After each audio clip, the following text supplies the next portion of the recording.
Apreciados estudiantes, felicidades por llegar a este punto del semestre. Esperemos que haya sido exitoso y ahora nos vamos a disponer a estudiar otro aprendizaje.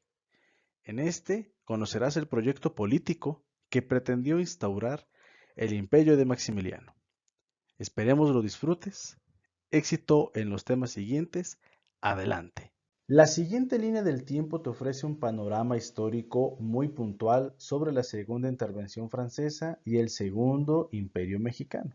Ante el conflicto entre México y los países acreedores europeos, los conservadores vieron la oportunidad de reactivar su viejo proyecto de instaurar una monarquía en México con un noble europeo, que ahora les permitiera recuperar el poder y eliminar las leyes reformistas liberales.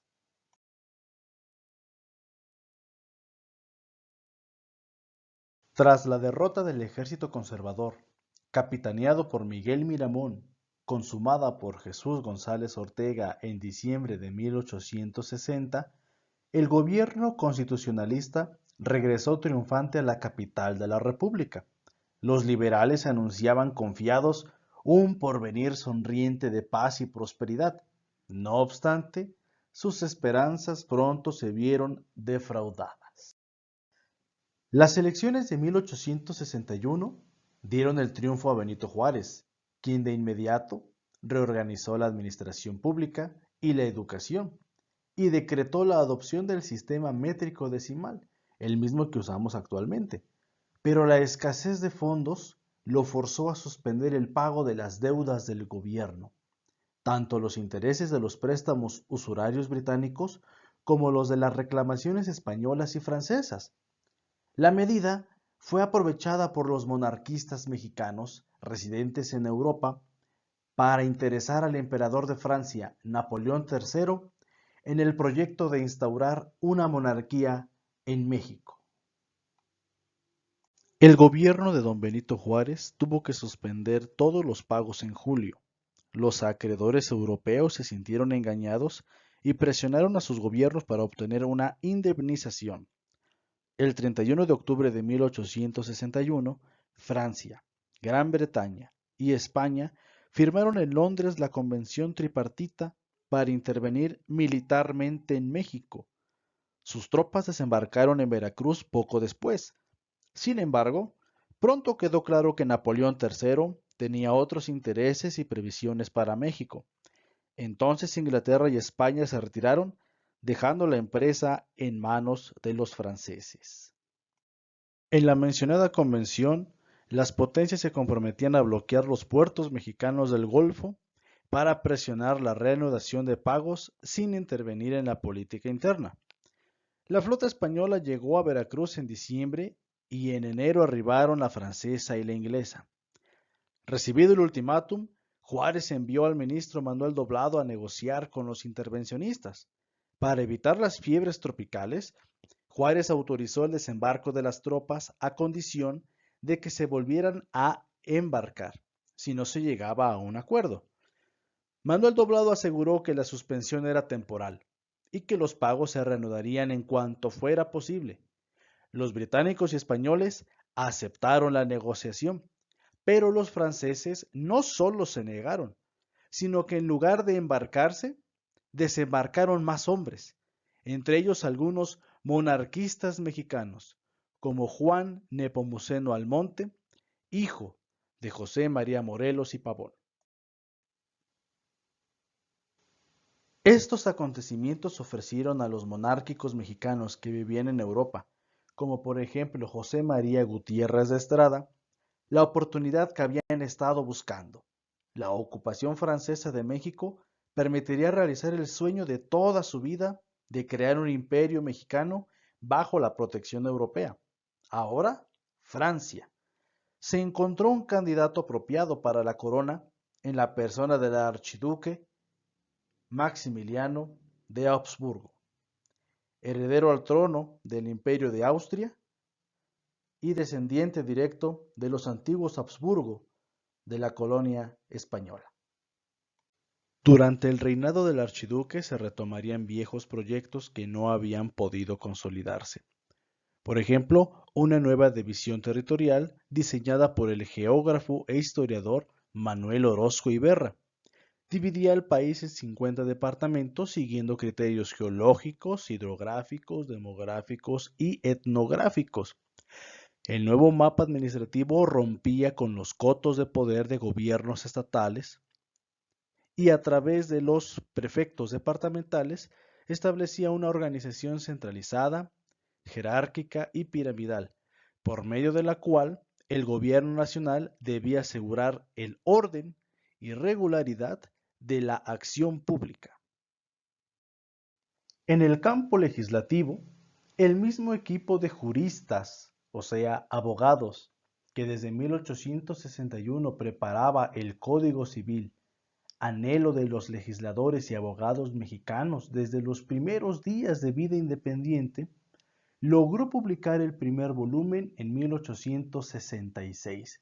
De manera similar, una nueva redacción de la Ley de lo Contencioso Administrativo de 1853 reforzó la autonomía del Ejecutivo frente al Poder Judicial.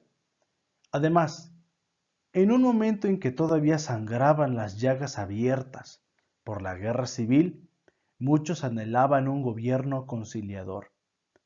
La gente de la época pensó, en forma quizás paradójica, que un príncipe extranjero, ajeno a los conflictos y a las banderías políticas del país, podría constituir un gobierno eminentemente nacional, como hubiera querido hacer Ignacio Comonfort en 1857, al que podrían adherirse los hombres de buena fe de todos los partidos que buscaran el bien de la patria.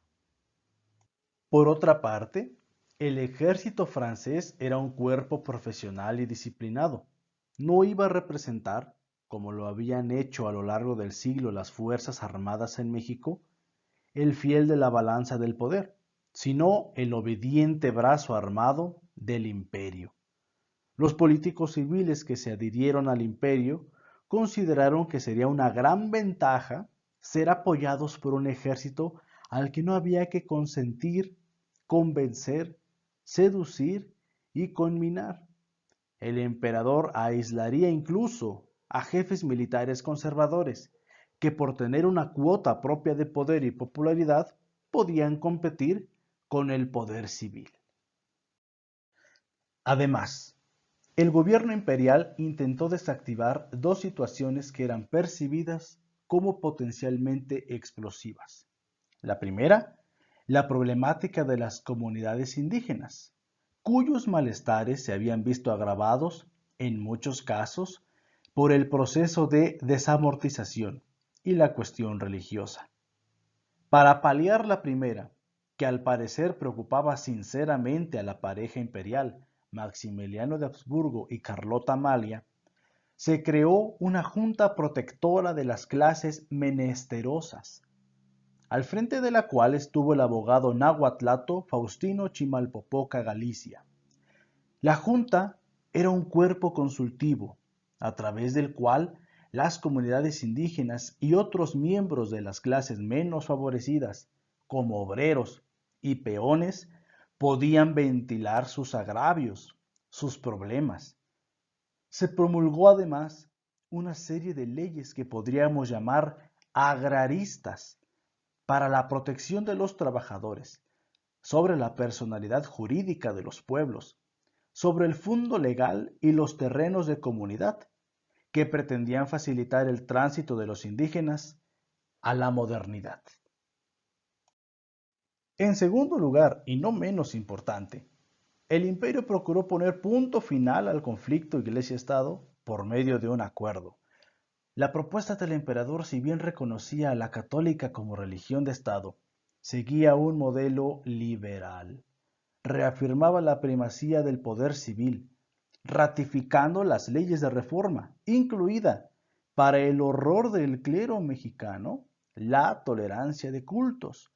Los ministros y consejeros del emperador tenían esperanzas de que por el bien de la paz pública y para la tranquilidad de las conciencias, el Papa Pío IX permitiera al príncipe católico hacer lo que a Juárez no.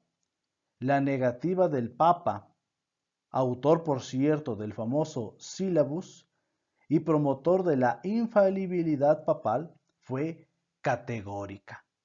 Lejos de apaciguar la situación, la política religiosa del imperio provocó el descontento y hasta el rompimiento con los clérigos y los conservadores más devotos. Ahora vamos a hablar del proyecto económico monarquista. Muchos de los adictos al imperio suspiraban por un régimen de orden, no solo para poder consolidar la máquina del Estado, sino porque la paz era imprescindible para el progreso material. Según estos hombres, eran los bienes que se palpan y hacen la felicidad del pueblo, los que había que promover y no los derechos políticos abstractos y perturbadores, de los cuales, a fin de cuentas, la gente no comía. Las cíclicas revoluciones que habían trastornado el siglo cesarían una vez que los mexicanos tuvieran trabajo que los ocupara e intereses materiales que proteger. Vieron la manera de alcanzar tan apetecibles bienes con el advenimiento de un imperio patrocinado por una de las principales potencias económicas. Y cabe recordar que Francia vivía desde la ascensión de Napoleón III un auge económico impresionante, con un príncipe emparentado, Maximiliano de Habsburgo, con la mayoría de las cabezas coronadas del continente europeo. En esta óptica, el imperio no solo era más favorable al desarrollo económico que la república, por ser, en teoría, un régimen más estable. Los imperialistas creyeron que, como potencia amiga de Francia, como territorio Habsburgo, México sería un mercado de inversión más atractivo, así como mejor sujeto de crédito. Y, hasta cierto punto, tuvieron razón. En 1865 y 1866, México logró colocar por primera vez desde la década de 1820 dos empréstitos en plazas europeas por 200 y 250 millones de francos.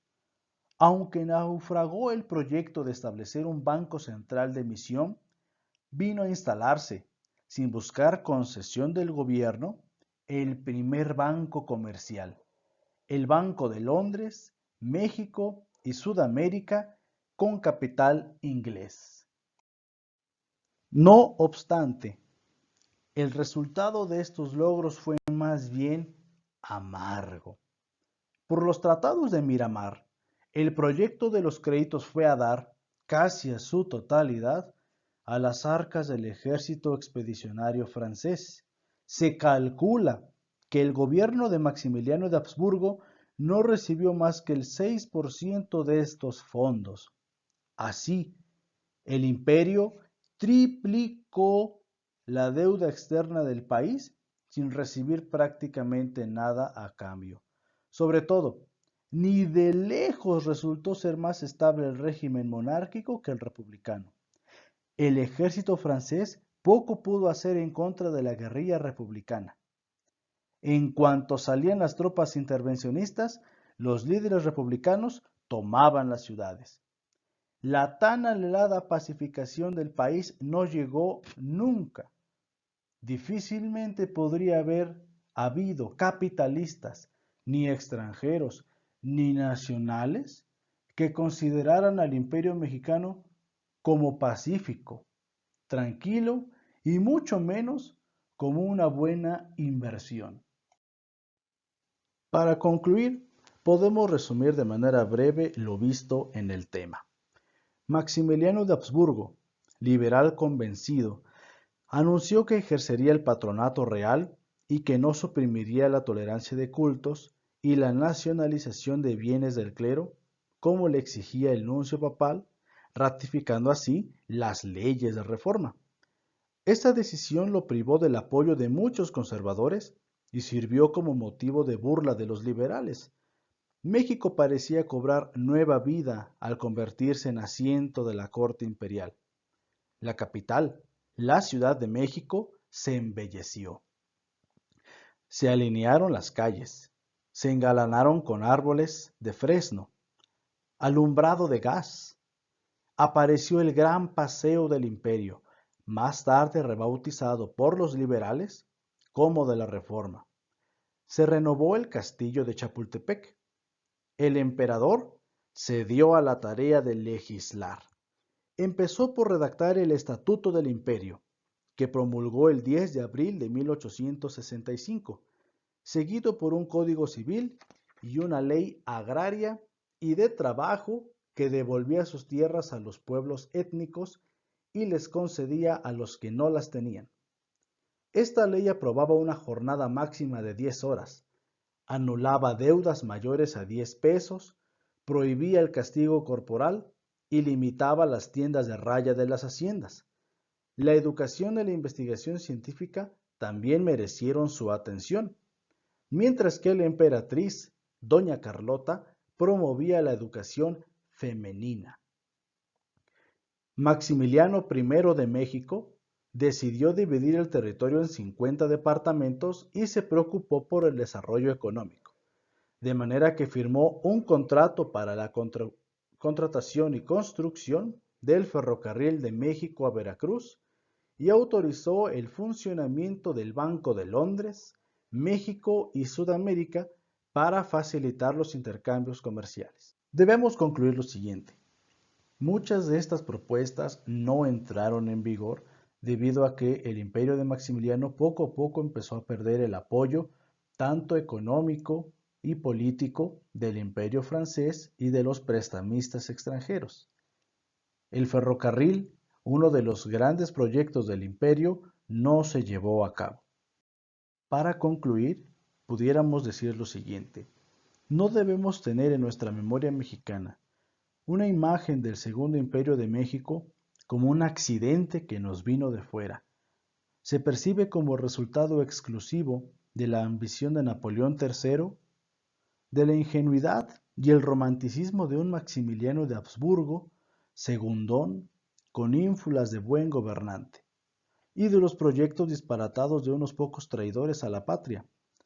Se describe como un paréntesis histórico que interrumpe momentáneamente la ascensión natural, irresistible de la corriente liberal federalista, democrática y popular que había emergido definitivamente triunfante de la Guerra de Reforma. Con este enfoque, los imperialistas no pueden ser sino malos mexicanos. No obstante, en el contexto de violencia e incertidumbre que desde 1858 asolaba al país, en el que a una guerra civil de matices religiosos se había superpuesto una invasión extranjera, se puede comprender que muchos de los hombres de la clase política mexicana, liberales y conservadores, que no eran traidores ni mucho menos tontos, hayan creído que el imperio podía dar respuestas a la apremiante problemática que desde 1821 impedía que se consolidara el Estado Nacional.